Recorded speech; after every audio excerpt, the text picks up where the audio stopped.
آج 7 ستمبر کا دن ہے، اس میں ہمارے بزرگوں کا خون شامل ہے۔ کیا شامل ہے؟ صرف نعرے بازی نہیں، تاجدار ختم نبوت کے نعرے نہیں، ختم نبوت کے نام پر چندہ جمع کرنا نہیں۔ جب 52 اور 53 کی تحریک چلی، جب ختم نبوت کے نام پر ہمارے بزرگ نوجوان سنی عالم دین، سنی علماء، سنی عوام سڑکوں پر نکلی تو 1 2 نہیں، 10 12 نہیں، سینکڑوں نہیں، بلکہ 10,000 سے زیادہ لوگ اس تحریک میں شہید ہوئے۔ کتنے؟ 10,000 سے زیادہ لوگ شہید ہوئے۔ تب جا کے یہ قادیانیوں کو پاکستان کے آئین میں، ایک بات تو یاد رکھیں، اگر پاکستان کا آئین ان کو کافر نہ بھی کہے نا، یہ پھر بھی کافر ہیں۔ کیا ہے؟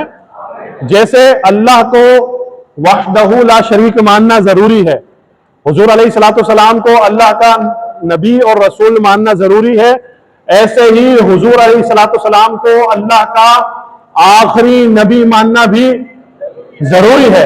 اگر کوئی یہ کہے کہ میں حضور کو اللہ کا رسول مانتا ہوں، نبی مانتا ہوں، لیکن یہ بھی کہتا ہوں کہ حضور کے بعد کوئی اور نبی بھی آ سکتا ہے، اس کا ایمان کامل، وہ دائرہ اسلام میں داخل نہیں۔ حضور علیہ السلام کو جیسے اللہ کا رسول اور نبی ماننا ضروری ہے، ایسے ہی ضروریات دین میں سے ہے کہ حضور علیہ السلام کو اللہ کا آخری نبی ماننا بھی ضروری ہے۔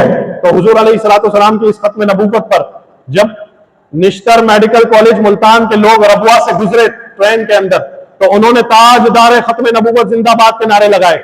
یہاں قادیانی آباد تھے، جب وہ واپس وہاں سے ٹرین گزری، اب قادیانی تاک لگا کے بیٹھے کہ جب یہ طلبہ واپس آئیں گے تو ہم ان پر حملہ آور ہو جائیں گے۔ جب ان کے اوپر حملہ کیا گیا، سینکڑوں طلبہ نشتر میڈیکل کالج ملتان کے زخمی ہوئے۔ انہوں نے عظمت تاجدار ختم نبوت کے خاطر اپنے خون کے نذرانے پیش کیے، اور جب اس پر احتجاج کا سلسلہ شروع ہوا تو 1 2 شہر میں نہیں، 2 4 شہروں میں نہیں، بلکہ پورے پاکستان میں احتجاجی تحریک بن گئی۔ تو اس وقت علماء اہل سنت جو اسمبلی میں موجود تھے، علماء اہل سنت جو اسمبلی کے اندر تحریک ختم نبوت چلا رہے تھے، اور وہ یہ چاہتے تھے کہ قادیانیوں کا مسئلہ اسمبلی کے ذریعے حل ہو جائے۔ سب سے پہلے قائد ملت اسلامیہ مولانا شاہ احمد نورانی صدیقی رحمۃ اللہ تعالی علیہ نے اسمبلی میں قرارداد پیش کی، اور جب قرارداد کے اوپر دیکھیں، اسمبلی کا طریقہ کار الگ ہوتا ہے، مناظروں کا طریقہ کار الگ ہے۔ اسمبلی میں یہ بات ہوئی کہ بھائی قادیانیوں کو پورا موقع ملنا چاہیے اپنی صفائی دینے کا، ٹھیک ہے، اور مناسب بات بھی یہی ہے کہ جس کے بارے میں فیصلہ کر رہے ہیں اس کے بارے میں اس کو صفائی دینے کا حق ہونا چاہیے۔ تو مرزا ناصر کو بلایا گیا۔ مرزا ناصر کون تھا؟ مرزا قادیانی کا پوتا تھا یا پر پوتا تھا، ٹھیک ہے۔ مرزا ناصر کو اسمبلی میں بلایا گیا کہ کوئی اعتراض ہے، کوئی جرا ہے، کوئی سوال جواب ہے، تو علماء بیٹھے، کمیٹی بنائی گئی ہے، ان سے پوچھ لو۔ تو مرزا ناصر نے ایک کتاب کھولی، کتاب کھول کر دکھائی کہ تم سب سنی ہو اور تمہاری کتاب میں دیکھو کیا لکھا ہے۔ اچھا بھائی، کیا لکھا تھا؟ تحذیر الناس کتاب کا نام تھا۔ کیا نام تھا؟ تحذیر الناس، قاسم نانوتوی دیوبندی کی لکھی ہوئی تھی۔ اس نے لکھا تھا اپنی کتاب میں کہ اگر کوئی یہ مانے کہ حضور کے بعد بھی، میں عبارت اپنے پاس سے بتا رہا ہوں کہ آپ کو سمجھ میں آ جائے، تحذیر الناس میں لکھا ہے کہ حضور کے بعد بھی اگر کوئی نبی آ جائے نا تو حضور کی ختم نبوت پر کوئی فرق نہیں پڑے گا۔ میں آپ سے پوچھتا ہوں، یہ عبارت ٹھیک ہے؟ سیدی اعلیٰ حضرت امام اہل سنت نے اس عبارت پر گرفت کر لی۔ اعلیٰ حضرت نے کہا کہ یہ عبارت ٹھیک نہیں، رجوع کرو۔ 1 2 دن نہیں، 2 4 سال نہیں، اعلیٰ حضرت خط و کتابت کے ذریعے ایک لمبے عرصے تک خط لکھتے گئے کہ اس سے رجوع کرو ورنہ میرا قلم چل جائے گا۔ سیدی اعلیٰ حضرت علیہ رحمہ کے بارے میں ہمارے بزرگوں نے لکھا کہ اعلیٰ حضرت اپنے خون کے دشمن کو تو معاف کر سکتے ہیں، لیکن جب بات عظمت مصطفیٰ پر آئے تو اعلیٰ حضرت کا قلم نہیں رک سکتا۔ امام اہل سنت نے اس بات پر پکڑ فرمائی تھی، تو اس وقت جب تحذیر الناس قومی اسمبلی میں پیش کی گئی کہ تمہاری عبارتیں بھی تو ختم نبوت کے خلاف موجود ہیں، اس کے بارے میں کیا کہو گے؟ تو اس وقت جو دیوبندی علماء اسمبلی میں موجود تھے، ہمارے بزرگوں نے ہمیں بتایا کہ ان کا سر شرم سے جھک گیا کہ یہ ان کے بڑوں کی کتاب تھی۔ اس وقت اسمبلی میں قائد ملت اسلامیہ مولانا شاہ احمد نورانی صدیقی رحمۃ اللہ تعالیٰ علیہ کھڑے ہوئے۔ آپ نے کہا کہ جس نے یہ عبارت لکھی، ہمارے بزرگوں نے اس کو بھی، اس پر بھی تکفیر کی ہے، اور جو اس کو کافر نہ مانے اس کو بھی تکفیر, اس کے بارے میں کفر ہے کہ من شک فی کفری فقط کفر, کہ جو اس کے کافر ہونے میں شک کرے وہ بھی کافر ہے.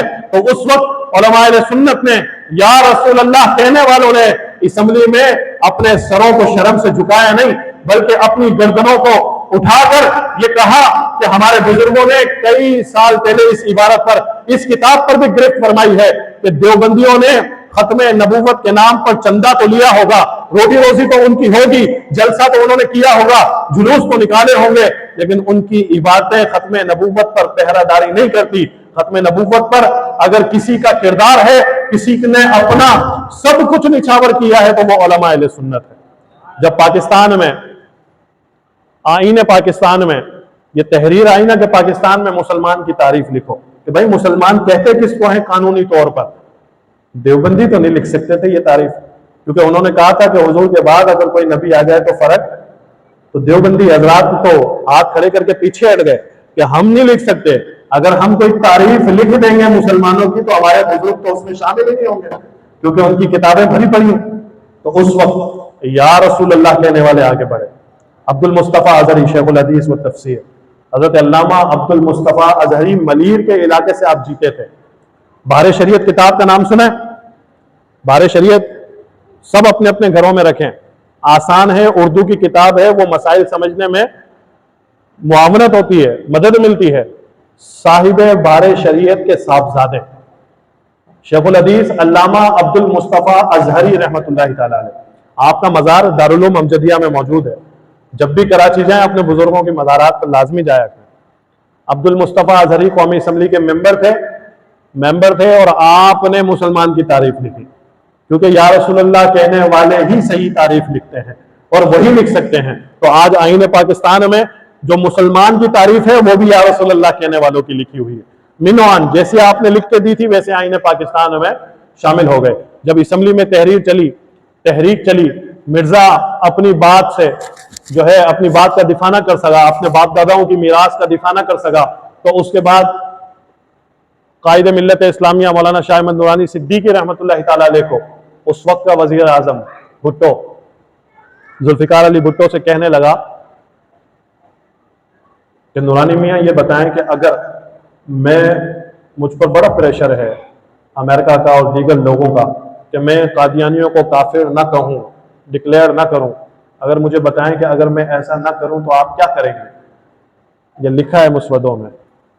قائد ملت اسلامیہ نے فرمایا کہ اگر تم قادیانیوں کو کافر ڈکلیئر نہ کرو گے تو میں وہی کام کروں گا جو صدیق اکبر نے مسلمہ کذاب کے خلاف کیا تھا.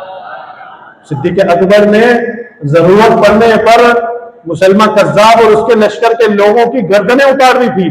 اگر ختم نبوت کے نام پر ہمیں جان دینی پڑی تو ہم جان دے دیں گے, اور ختم نبوت کی پہرہ داری میں اگر ہمیں گردنیں لینی پڑی تو نورانی اس وقت اس پوزیشن پر ہے کہ ہم اپنی گردنیں دے بھی سکتے ہیں اور ضرورت پڑنے پہ گردنیں اتار بھی سکتے ہیں.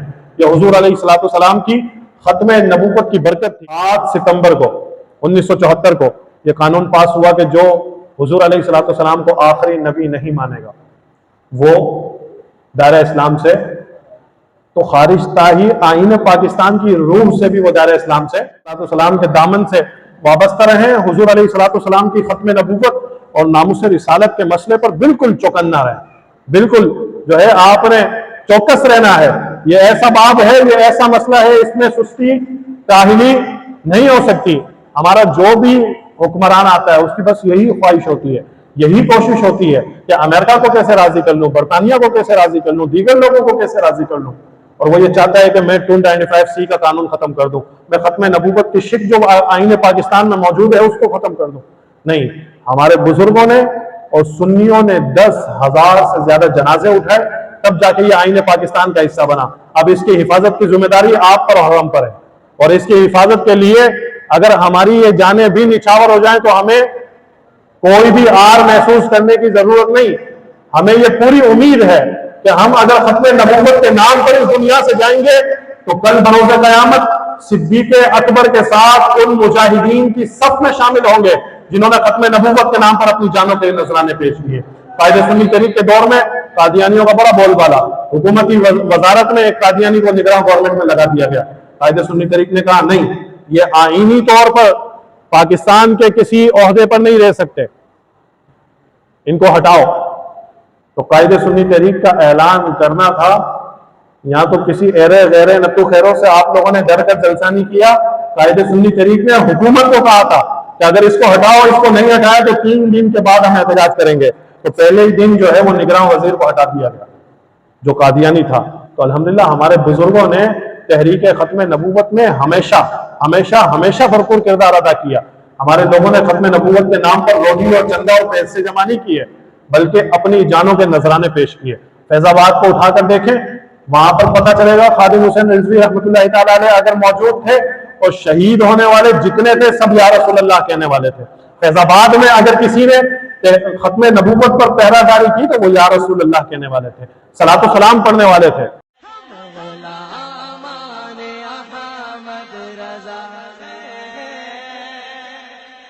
کوئی بھی ہم سے جیتا نہیں۔